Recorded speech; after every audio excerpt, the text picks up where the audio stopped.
Hello friends, मैं निगम साहब स्वागत करता हूं मेरे यूट्यूब चैनल पर एक शानदार वीडियो के साथ। आज इस वीडियो के अंदर बात करने वाले हैं एसबीआई डिविडेंड यील्ड फंड का एनएफओ के बारे में। ये एनएफओ 20 फरवरी को ओपन होगा और ये 6 मार्च तक चलने वाला है। बेसिकली ये डिविडेंड यील्ड फंड जो है, इस फंड में वेरी हाई रिस्क हो सकता है। ये लॉन्ग टर्म में आपको कैपिटल अप्रिसिएशन दे सकता है। ये इक्विटी रिलेटेड इंस्ट्रूमेंट के अंदर इन्वेस्टमेंट करता है, खास करके डिविडेंड यील्ड स्टॉक के अंदर ये इन्वेस्टमेंट करता है। तो आइए इसके बारे में पूरा डिटेल जानते हैं। आइए जानते हैं डिविडेंड क्या होता है। डिविडेंड बेसिकली जो प्रॉफिट कमाती है कंपनी, उसमें से कुछ हिस्सा शेयर होल्डर को शेयर करता है, जिसको डिविडेंड बोला जाता है। सो डिविडेंड यील्ड क्या होती है? अगर ये कंपनी एनुअल जो है डिविडेंड पे करता है जितना पर share divided by price of the share is called dividend yield. यानी एक साल के अंदर जितना डिविडेंड दिया है डिवाइडेड बाय स्टॉक का प्राइस है, शेयर का प्राइस होगा जितना, उतना होगा इसका डिविडेंड यील्ड। अगर XYZ कंपनी साल में 2 बार डिविडेंड दिया है, कुल मिला के 30 रुपये डिविडेंड दिया है और इसका स्टॉक का प्राइस अगर 600 रुपये है तो डिविडेंड यील्ड 5% हो गया। सो की फीचर्स क्या है डिविडेंड यील्ड कंपनीज का, आइए जानते हैं। ये रिलेटिवली मैच्योर्ड कंपनीज होते हैं जो जनरेट करते हैं हेल्दी कैश फ्लो जनरेट करते हैं। इन कंपनियों का लेस रिस्की होता है डाउन साइड में। जब मार्केट डाउन होता है स्टॉक में कम डाउनफॉल देखने को मिलता है। फ्री कैश फ्लो का ऑप्टिमल यूज़ किया जाता है, साथ ही साथ सस्टेनेबल फ्यूचर अर्निंग्स होते हैं इस कंपनियों के अंदर। और ये कंपनियां कंसिस्टेंटली डिविडेंड पे करते हैं, ग्रोथ भी देखने को मिलता है स्टॉक के अंदर। और डिविडेंड कंपनीज का लिमिटेड डाउनसाइड रिस्क होता है। आप कंपेयर करके देखोगे, Nifty dividend opportunity 50 try market गिरावट में भी ये बहुत कम गिरा है आज कंपेयर टू अदर मार्केट्स। यानी निफ्टी 100 ट्राई हो या 150 ट्राई हो। डिविडेंड यील्ड कंपनीज जो होते हैं अनसर्टन टाइम पे भी आपको अच्छा खासा डिविडेंड प्रोवाइड करते हैं, स्टेबल रिटर्न देते हैं। साथ ही साथ स्टॉक का प्राइस इतना ज़्यादा नीचे नहीं जाता है अनसर्टेनिटी के टाइम पे। अगर आप देखोगे कंपेरेटिवली जो डिविडेंड इनकम होता है, कंपाउंडिंग इफेक्ट देखने को मिलता है डिविडेंड इनकम के अंदर। अगर स्टॉक का प्राइस अगर 10% बढ़ता है एक साल के अंदर, अगर डिविडेंड उसमें जोड़ दिया जाए, लगभग ये 12% तक भी रिटर्न दे देता है। यानी total return is equal to capital gains. जो कैपिटल गेंस होगा साथ ही साथ जो डिविडेंड यील्ड होगा, दोनों का बेनिफिट मिलेगा। जो कंपनियां डिविडेंड नहीं प्रोवाइड करते हैं, खाली ग्रोथ देखने को मिलता है उन स्टॉक के अंदर। सो करेंटली जो प्राइस चल रहा है ये अट्रैक्टिव वैल्यूएशन पे चल रहा है डिविडेंड यील्ड कंपनी का, प्लस हायर डिविडेंड यील्ड। ये दोनों का बेनिफिट इस फंड के अंदर मिल सकता है। अगर आप देखोगे अगर हम वैल्यूएशन की बात करें, पी लो पे चल रहा है। निफ्टी डिविडेंड अपॉर्चुनिटी 50 ट्राई का पी जो है लो पे चल रहा है और इन कंपनियों का डिविडेंड भी हाई है। सो ये मेजर बेनिफिट है। सो हाई डिविडेंड ट्रेंडिंग वर्सेस अगर ब्रॉडर मार्केट की बात करें, अगर आपने 1 लाख रुपए ब्रॉडर मार्केट में इन्वेस्टमेंट किया होता 2008 में और हाई डिविडेंड यील्ड कंपनीज में इन्वेस्टमेंट किया होता सेम अमाउंट 1 लाख रुपए, उसका वैल्यूएशन आज के डेट में 4,20,000 हुआ है ब्रॉडर मार्केट का, जबकि डिविडेंड यील्ड कंपनीज में 5,74,000 हो गया है। सो इस हिसाब से देखा जाए इसमें दोनों तरफ से आपको बेनिफिट मिलने वाला है। एक तो ग्रोथ अपॉर्चुनिटी मिलेगा, साथ ही साथ डिविडेंड यील्ड इसमें जुड़ जाएगा, तो इसीलिए बेहतर रिटर्न आपको देखने को मिलेगा।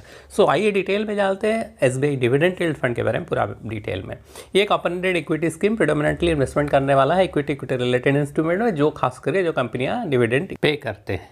पोर्टफोलियो कंस्ट्रक्शन की बात करें, ये जो है 0 to 35% तक ये डेट इंस्ट्रूमेंट में इन्वेस्टमेंट कर सकता है। डेट मनी मार्केट में, रिट्स इन्वेस्ट्स में भी इन्वेस्टमेंट कर सकता है, ओवरसीज सिक्योरिटीज़ में भी इन्वेस्टमेंट कर सकता है, साथ ही साथ other than dividend paying stock में इन्वेस्टमेंट कर सकता है। और 65 to 100% डिविडेंड पेइंग स्टॉक के अंदर इन्वेस्टमेंट कर सकता है, जहाँ पे portfolio aggressive dividend yield stock के अंदर एटलीस्ट 50% हायर डिविडेंड पे करते होंगे, जो निफ्टी 50 के अंदर है उसके 50% हायर डिविडेंड पे कर रहे हो, उसमें इन्वेस्टमेंट कर सकता है।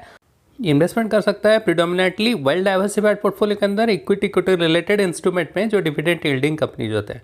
और ये जो कंपनियां पिछले 3 साल में 1 साल डिविडेंड पे किया हो। आइए जानते हैं इसका पोर्टफोलियो कंस्ट्रक्शन कैसे होगा। पहला तो एक डाइवर्सिफाइड एलोकेशन रहेगा अक्रॉस मार्केट कैप। इसमें स्टाइल एग्नोस्टिक रहेगा और खास करके no sector bias, no sector allocation related to bottom of stock picking. यानी इसमें bottom of stock picking process follow किया जाएगा। बिजनेस में इन्वेस्टमेंट किया जाएगा जो अट्रैक्टिव डिविडेंड पे कर रहे होंगे, कंपनियां जो डिविडेंड ग्रोथ जिस कंपनी में ज़्यादा होगा। और टैक्टिकल इन्वेस्टमेंट अपॉर्चुनिटी रहेगा। डोमेस्टिक में भी इन्वेस्टमेंट किया जा सकता है, साथ साथ ओवरसीज मार्केट में भी इन्वेस्टमेंट किया जा सकता है। और एम रहेगा एग्रीगेट डिविडेंड यील्डिंग में निफ्टी 50 डिविडेंड पेइंग स्टॉक से 50% ज़्यादा रिटर्न दे रहा हो, उसमें इन्वेस्टमेंट किया जा सकता है। अगर आप रेगुलर कैश फ्लो चाहते हो, लॉम्पसम इन्वेस्टमेंट करना चाहते हो, इसमें आपको SWP का बेनिफिट मिलेगा। आप इन्वेस्टमेंट कर सकते हो इसके अंदर, जो कैश फ्लो आप डिसाइड कर सकते हो कितना आपको कैश फ्लो चाहिए। आइदर आप चूज़ कर सकते हो ग्रोथ या IDCW ऑप्शन, और उसमें जो रिमेनिंग पर्पस रहेगा उसमें आपको रिटर्न कंटिन्यू मिलता रहेगा आने वाले समय में। SW की बेनिफिट की अगर बात करें, इसमें कॉन्फिडेंस लेवल बना रहता है, क्योंकि limited fixed amount pre determine frequency में मिलता है। इसमें लॉन्ग टर्म में वेल्थ क्रिएशन देखने को मिलता है।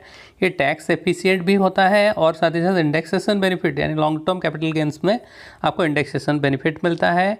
और इसमें फ्लेक्सिबिलिटी मिलता है, आप चाहे इसको कम या ज़्यादा कर सकते हो, आप विड्रॉल अमाउंट एनी टाइम कर सकते हो। और साथ ही साथ ये इंटायरली स्मूथ प्रोसेस होता है, इसमें हैसल फ्री होता है। और इसका अगर मंथली पे आउट की बात करें, आप मंथली पे आउट चूज़ करते हैं 0.5% का इन्वेस्टमेंट अमाउंट का चूज़ कर सकते हैं, क्वार्टरली 1.5% का, और हाफ ईयरली 0.3% का, और एनुअली 6% का डिविडेंड आप फिक्स कर सकते हो पे आउट। ये टैक्स एफिशिएंट होता है। अगर आप स्टॉक में डायरेक्टली इन्वेस्टमेंट करते हो, अगर डिविडेंड मिलता है तो आपको, अगर देखें 30% स्लैब में आते हो तो लगभग आपको 35% का आपको डिविडेंड टैक्स पे करने होंगे। अगर आप म्यूचुअल फंड के थ्रू इन्वेस्टमेंट करते हैं डिविडेंड यील्ड फंड में, जो डिविडेंड पे आउट ऑप्शन अगर चूज़ करते हैं, तो उसमें भी आपको लगभग 35% का टैक्स पे करने होंगे। लेकिन अगर SWP चूज़ करते हैं तो इसमें आपको लगभग 12% का, 11.96% का आपको टैक्स लग सकता है। इसीलिए कंपैरेटिवली इसमें आपको बहुत कम टैक्स लगता है, इसीलिए टैक्स एफिशिएंट होता है। आइए एग्जाम्पल पे समझते हैं कि आपने अगर 10 लाख रुपए इन्वेस्टमेंट किया है और डिविडेंड यील्ड आपका 6% का है, एनुअल 6% डिविडेंड मिलता है। 60,000 रुपये आपको अगर डिविडेंड मिलता है तो आपको 652 रुपये का टैक्स लगेगा, जबकि नेट आपको 59,348 रुपीज़ मिलेंगे।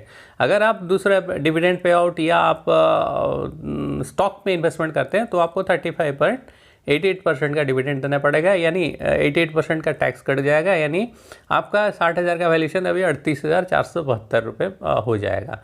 सो इसीलिए एक बेहतर ऑप्शन है कि आप SWP चूज़ कर सकते हैं। प्रोडक्ट सूटेबिलिटी की बात करें, जो मिलेनियल्स होते हैं यानी फर्स्ट टाइम इन्वेस्टर्स होते हैं, उनके लिए एक बेहतर ऑप्शन है, क्योंकि यहाँ पे रिस्क कम होता है, लॉन्ग टर्म में कैपिटल अप्रिसिएशन देखने को मिलता है, और रिलेटिवली स्ट्रॉन्ग जो कंपनियाँ एक्सपोजर रिलेटिवली जो स्ट्रॉन्ग कंपनीज होते हैं, स्ट्रॉन्ग बिजनेसेस होते हैं, उसमें इन्वेस्टमेंट किया जाता है। और डायरेक्ट इक्विटी इन्वेस्टर जो होते हैं उनके लिए भी एक डाइवर्सिफाइड पोर्टफोलियो बन सकता है, जो हाई डिविडेंड यील्ड स्टॉक के अंदर इन्वेस्टमेंट करता है।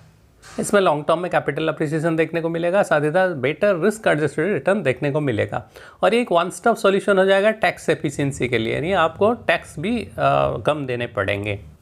5 reasons to why invest in SBI dividend yield fund. एक तो एक्टिव स्टॉक मैनेजमेंट रहेगा, with bottom up strategy follow किया जाएगा, और ऑन कॉन्स्टेंट सेक्टर या मार्केट कैप एग्नोस्टिक अप्रोच रहेगा, यानी किसी भी मार्केट कैप में इन्वेस्टमेंट कर सकता है या किसी भी सेक्टर में इन्वेस्टमेंट कर सकता है। वेल रिसर्च रहेगा, कंसिस्टेंट डिविडेंड पेइंग स्टॉक होंगे जो पोटेंशियल ग्रोथ डिविडेंड पे कर रहे होंगे। इसमें स्टाइल एग्नोस्टिक या ब्रॉडर अपॉर्चुनिटी सेट रहेगा, जो कि बहुत एक्सपोजर भी इसमें आपको अक्रॉस मार्केट कैप रहेगा। सब फंड की बात करें, ये fund SBI dividend yield fund, ये open ended equity scheme investing predominantly dividend yielding stock में इन्वेस्टमेंट करने वाला है। कैटेगरी डिविडेंड यील्ड रहेगा। मिस्टर रोहित सिंपी जो है फंड मैनेजर है। बेंचमार्क रहेगा निफ्टी 500 ट्राई, मिनिमम इन्वेस्टमेंट 5,000 रुपये, इसके बाद 1 रुपये के हिसाब से बढ़ा सकते हैं। मंथली SIP की बात करें, 500 रुपये से आप अपना SIP शुरू कर सकते हैं। एग्जिट लोड, अगर 10% तक आप एग्जिट करते हैं, अपना इन्वेस्टमेंट का 10% एग्जिट करते हैं, तो आपको कोई एग्जिट लोड नहीं लगेगा। अगर आप इन्वेस्टमेंट अमाउंट का 10% से ज़्यादा विड्रॉ करते हैं 1 साल के अंदर, तभी आपको 1% का एग्जिट लोड लगेगा। Thanks for watching.